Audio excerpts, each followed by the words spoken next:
Welcome to TD learning. My name is Manish Verma. आज का जो टॉपिक है विवाह। विवाह आपको जानना भी है। आर्य संस्कार के अंतर्गत यानी 16 संस्कार के अंतर्गत आता है और किसी भी पीसीएस एग्जाम के लिए आपको सबसे महत्वपूर्ण है। वो फिल इन यानी क्या हो जाए फ्लोइंग यानी मिलान चिन्ह के लिए आता है। जैसे मान ली दिया रहेगा गंधर्व विवाह, है ना, भगा कर ले जाना, यानी चार यानी क्या है जो मिलाने के लिए आपको पीसीएस में आता है। यानी एग्जाम के व्यू से सबसे महत्वपूर्ण आपको हम बता रहे हैं।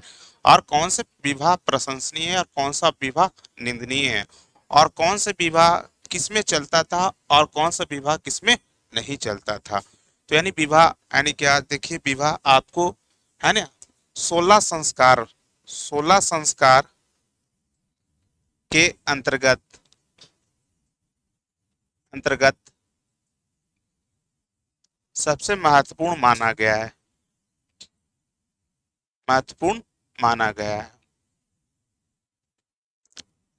और ठीक है, ऋग्वेद के अनुसार यानी भारत का यानी सबसे प्राचीनतम ग्रंथ था वेद, है ना। उस प्राचीनतम वेद ऋग्वेद में भी क्या है जो विवाह 8 प्रकार के मिलता है। यानी ऋग्वेद के अनुसार विवाह 8 प्रकार के होते हैं। 8 प्रकार के होते हैं। उसी तरह से मनुस्मृति के अनुसार भी विवाह कितने प्रकार के होते हैं? 8 प्रकार के होते हैं। यानी यानी मनुस्मृति मनुस्मृति के अनुसार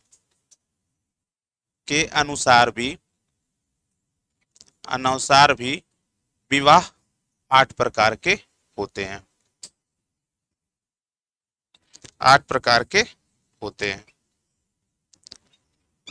ठीक है, तो ये 8 प्रकार के कौन कौन होते हुए थे? पहला क्या हो गया आपका ब्रह्म विवाह। ब्रह्म विवाह के अंतर्गत क्या होता है, इस विवाह में माता पिता द्वारा कोई शर्त रखा जाता है। इस शर्त को जो भी पूरा कर लेता है उसके साथ क्या है जो विवाह कर दिया जाता है। ठीक है, उसी को क्या कहते हैं? ब्रह्म विवाह। जैसे सीता और राम की विवाह, जैसे अर्जुन और द्रौपदी का विवाह, यानी पहला विवाह आपका हो गया ब्रह्म विवाह। ठीक है, तो ब्रह्म विवाह के अंतर्गत देखिए यानी क्या, मनुस्मृति के अनुसार भी विवाह 8 प्रकार के और ऋग्वेद के अनुसार भी विवाह 8 प्रकार के, और संस्कार 16 होता है। उस संस्कार में सबसे महत्वपूर्ण माना गया है विवाह को माना गया है। तो चलिए हम आते हैं आपका ब्रह्म विवाह के अंतर्गत। ठीक है, तो ब्रह्म विवाह के अंतर्गत तो ये ब्रह्म विवाह है। पहला क्या हो गया? ब्रह्म विवाह।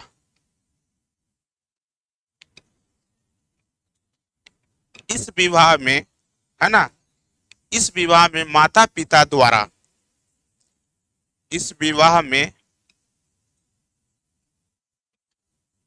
माता पिता द्वारा कोई शर्त रखा जाता है। कोई शर्त रखा जाता है। अगर इस शर्त में कोई पूरा कर लेता है, इस शर्त में पूरा कर लेने के बाद या पूरा कर लेता है तो उसके साथ विवाह कर दिया जाता है। तो उसके साथ विवाह कर दिया जाता है कर दिया जाता है। ठीक है, कैसे क्या हो गया आपका भगवान राम और माता सीता का विवाह, है ना, ये आपका ब्रह्म विवाह के अंतर्गत आता है। दूसरा क्या हो गया, है ना, अर्जुन और द्रौपदी का विवाह, ये ब्रह्म विवाह का। यानी क्या हो गया, माता सीता और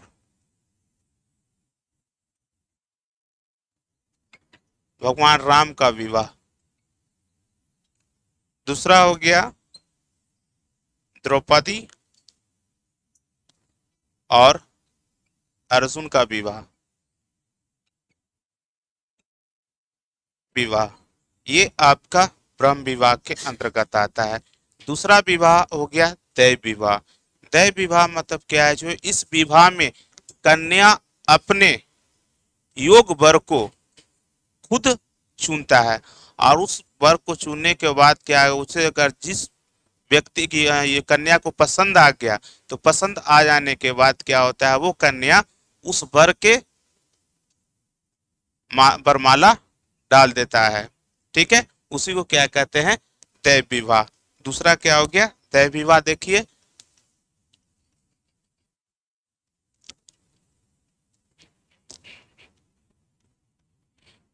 दूसरा हो गया दैव विवाह।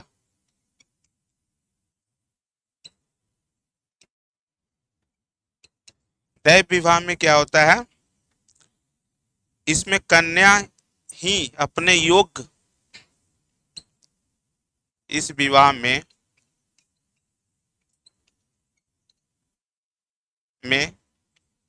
कन्या अपने ही योग्य वर को चुनता है, जो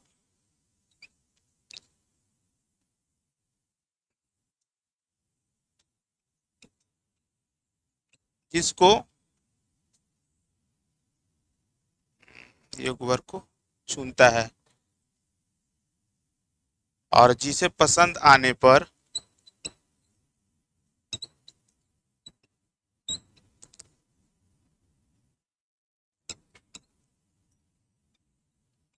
पर वह वरमाला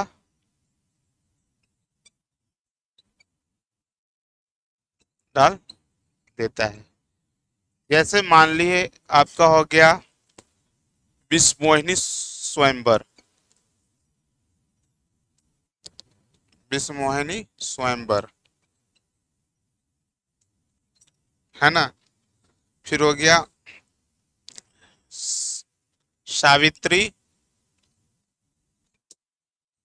सत्यवान का विवाह।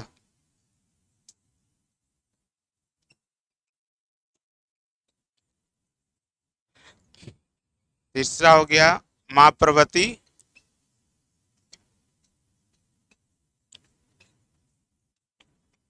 और शंकर, भगवान शंकर का विवाह। शंकर का विवाह। तो यानी क्या हो गया, इस विवाह में कन्या अपने ही योग्य वर को चुनता है, और जिसे पसंद आने पर वो वरमाला डाल देता है। जैसे आपका हो गया विश्वमोहिनी स्वयंवर, है ना, सावित्री सत्यवान का विवाह, और माँ पार्वती और भगवान शंकर का विवाह आपका दैव विवाह के अंतर्गत आता है। अब आते हैं तीसरा आपका हो गया आर्ष विवाह। आर्ष विवाह में क्या होता है, इस विवाह के अंतर्गत, है ना, कन्या के पिता वर पक्ष को एक जोड़ी बैल और एक जोड़ी गाय देता है। ठीक है, कन्या के पिता को वर पक्ष को एक जोड़ी बैल और एक जोड़ी गाय देता है। यानी तीसरा हो गया आपका कौन विवाह, तो आर्ष विवाह। ठीक है, तीसरा देखें आर्ष विवाह।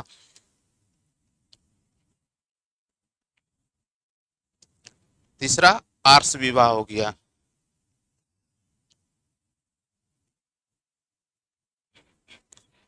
तीसरा आर्ष विवाह।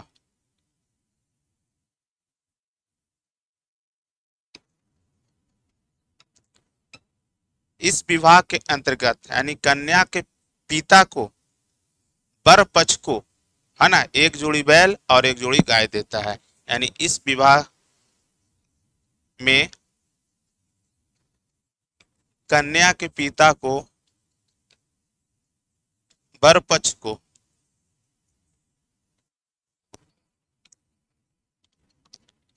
एक जोड़ी गाय और बैल दिया जाता था।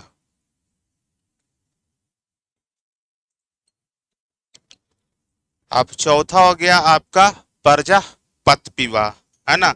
ये बिना दहेज का है, बिना कन्या के दिए हुए कीमत, यानी क्या हो गया, बिना दहेज का विवाह हो गया आपका कौन विवाह, चौथा हो गया प्रजापत विवाह।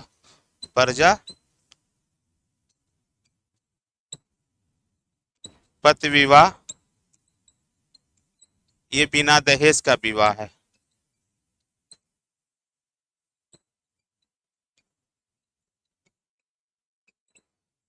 ठीक है। और पांचवा विवाह हो गया गंधर्व विवाह। गंधर्व विवाह के मतलब इस विवाह में क्या होता है, अपने माता पिता के विरुद्ध, है ना, कन्या वर मतलब क्या है, जो गुप्त रूप से शादी कर लेता है, उसी को कहते हैं गंधर्व विवाह। ये गंधर्व विवाह आपका जो क्षत्रिय में प्रचलित था, जो मतलब क्या है, जो स्मृति के अनुसार ये निंदनीय विवाह कहा जाता है। ठीक है। यानी पांचवा विवाह का नाम क्या हो गया, गंधर्व विवाह।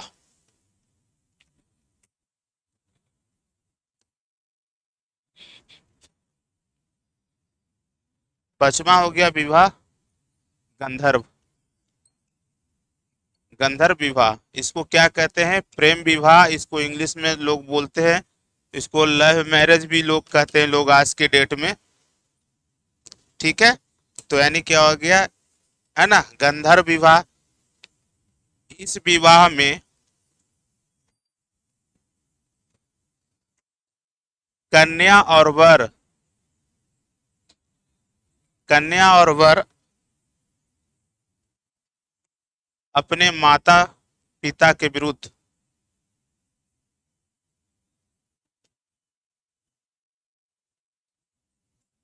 के विरुद्ध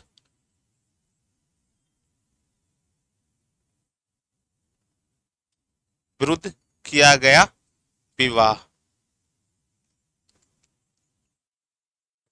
जिसको क्या कहते हैं, प्रेम विवाह भी कहते हैं, गंधर्व लव मैरिज भी कहते हैं। ये लेकिन क्या है, जो निंदनीय विवाह है। ठीक है। छठा आपका विवाह हो गया आपका असुर विवाह, है ना। असुर विवाह मतलब इसका है जो क्रय द्वारा, ये विवाह वैश्य और शूद्र में होता था। यानी क्या हो गया, असुर विवाह क्रय द्वारा। ठीक है। और सातवां हो गया आपका राक्षस विवाह।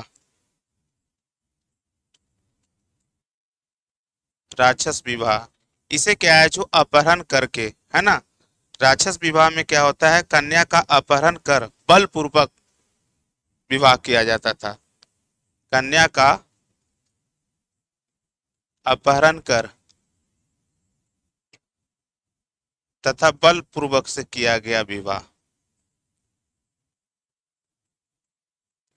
पूर्वक से किया गया विवाह, किया गया विवाह। ठीक है। और आठवां विवाह हो गया पिशाच विवाह, है ना। आठवां पिशाच विवाह, इसमें क्या है, जो कन्या को भगाकर या मानसिक रूप से विक्षिप्ति या सोए हुए, इस तरह के विवाह को क्या कहा जाता था, आपका पिशाच विवाह। ठीक है। ये आपके किसी भी मतलब क्या है, जो खास करके पीसीएस एग्जाम और यूपीएससी के लिए सबसे महत्वपूर्ण है, मिलान चिन्ह के मिलाने के लिए आता है। तो आठवां विवाह देखिए आपका पिशाच विवाह।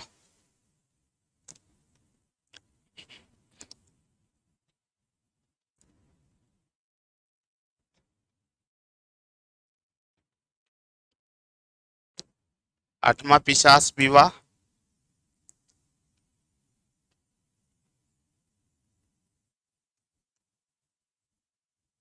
पिशाच विवाह, इस विवाह में कन्या को भगाकर, है ना, या मानसिक रूप से विक्षिप्ति द्वारा,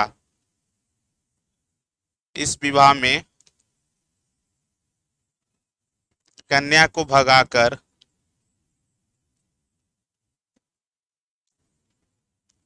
भगाकर या मानसिक रूप से विक्षिप्ति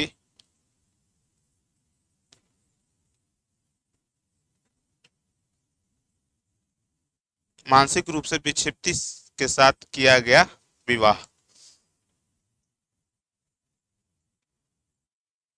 गया विवाह। ये आपका 8 प्रकार का विवाह है ना। तो ऋग्वेद के अनुसार भी 8, मनुस्मृति के अनुसार, आर्य संस्कार 16 संस्कार के अनुसार ये महत्वपूर्ण संस्कार माना जाता है। लेकिन वो संस्कार के अंतर्गत 16 संस्कार के अंतर्गत 4 विवाह को ही प्रशंसनीय, मनु स्मृति के अनुसार भी 4 विवाह प्रशंसनीय है। ठीक है, तो देखो क्या है, जो 4 विवाह कौन कौन प्रशंसनीय है, आप देखिए। 4 विवाह मानी स्मृतियों के अनुसार 4 विवाह प्रशंसनीय अतः शेष 4 निंदनीय विवाह है। ठीक है, तो कौन कौन है वो पहले हम बता चुके थे, वो चारों विवाह का लिख देते हैं। पहला हो गया ब्रह्म विवाह, दूसरा हो गया दैव विवाह, तीसरा हो गया आर्ष विवाह,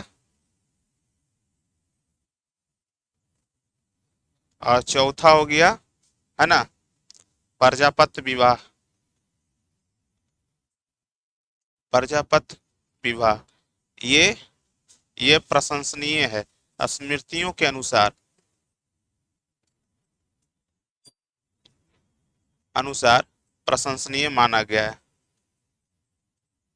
प्रशंसनीय विवाह माना गया है।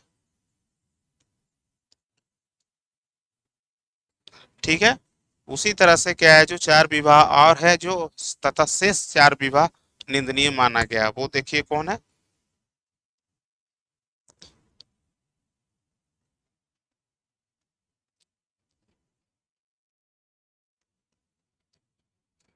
अब 4 विवाह है जो निंदनीय माना गया है स्मृतियों के अनुसार, कौन कौन, तो पहला यानी 5वां विवाह हो गया गंधर्व विवाह,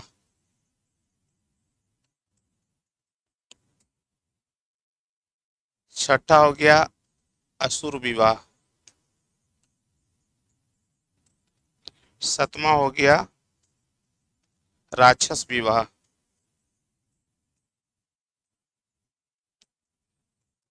और 8वां हो गया पिशाच विवाह। ये विवाह है ना स्मृतियों के अनुसार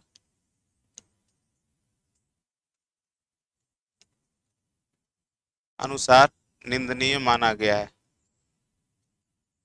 निंदनीय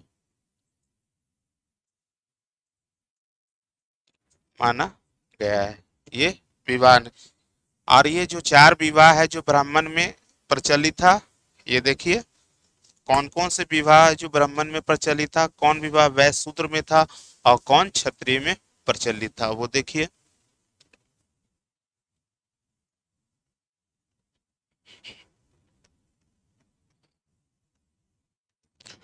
यानी प्रथम 4 विवाह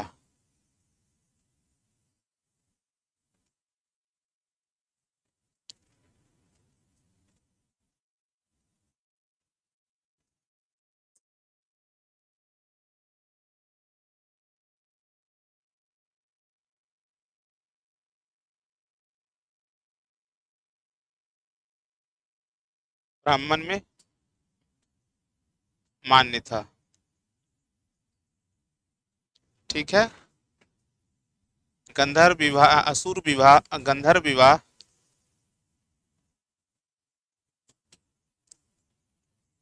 क्षत्रियों में प्रचलित था,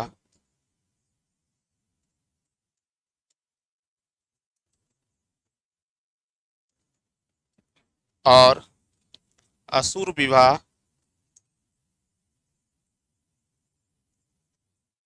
वैश्य और शूद्र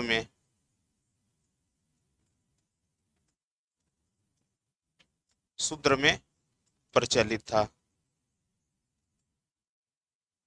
तो कभी कभी आपको एग्जाम में ये भी पूछा जाएगा कि मतलब क्या है, जो असुर विवाह किस में प्रचलित था, तो वैश्य और शूद्र में, गंधर्व किस में था, तो क्षत्रियों में, और ब्रह्म विवाह, देव विवाह, है ना, और प्रजापति विवाह, आर्ष विवाह किस में प्रचलित था, तो ब्राह्मण में प्रचलित था। ठीक है, तो अब इसके अलावा भी कुछ और है, एक दो और विवाह है जिसको कहते हैं अनुलोम और प्रतिलोम विवाह, वो भी देख लें आप, है ना, अनुलोम और प्रतिलोम विवाह। ठीक है,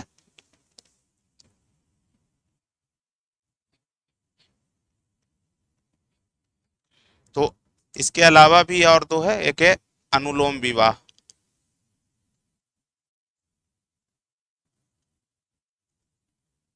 ये अनुलोम विवाह क्या आता है, इस विवाह के अंतर्गत उच्च कुल के वर और निम्न कुल के कन्या के साथ किए गए विवाह को क्या कहा गया?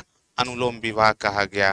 ठीक है, तो इस विवाह के अंतर्गत, इस विवाह में उच्च कुल के पुरुष और निम्न कुल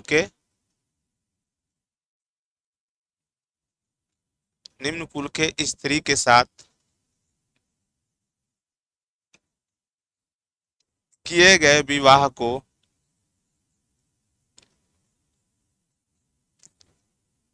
को अनुलोम विवाह कहा गया है।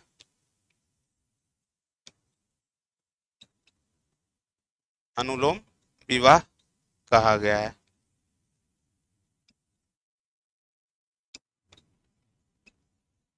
उसी तरह से एक और विवाह है जिसको कहते हैं प्रतिलोम विवाह, जस्ट अपोजिट है इसका, है ना। इसमें उच्च कुल का पुरुष है तो उसमें प्रतिलोम में उच्च कुल का क्या हो जाएगा? स्त्री हो जाएगा, और निम्न कुल के पुरुष हो जाएगा। जस्ट अपोजिट, ये देखिए प्रतिलोम का, अनुलोम का जस्ट अपोजिट है प्रतिलोम। अब ऐसे ही उल्टा होता है अनुलोम का प्रतिलोम, तो यहाँ पर पुरुष को हो जाएगा कन्या। तो देखिए प्रतिलोम विवाह,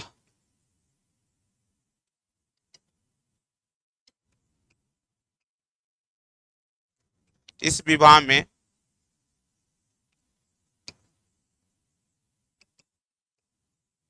उच्च कुल के स्त्री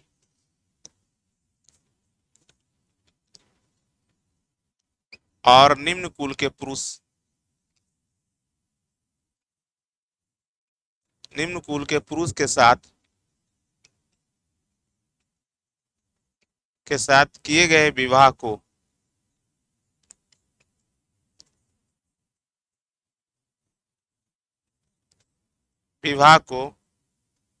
प्रतिलोम विवाह कहा गया।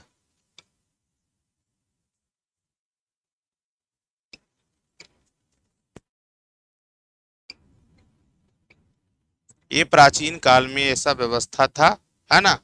ये मतलब आपको किसी भी, आपको पीसीएस के लिए, यूपीएससी के लिए सबसे महत्वपूर्ण है।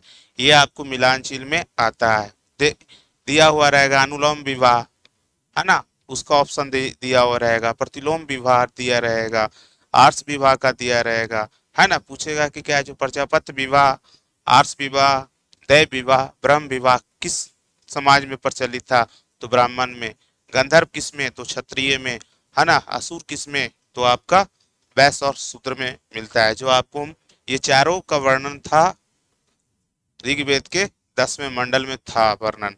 ठीक है, ये सबसे महत्वपूर्ण है, यानी क्या है एग्जाम के दृष्टिकोण से भी और समाज के अनुसार भी ये विवाह सबसे महत्वपूर्ण है, और संस्कार के अनुसार भी विवाह ऋग्वेद के अनुसार, स्मृति के अनुसार भी सबसे महत्वपूर्ण माना गया है।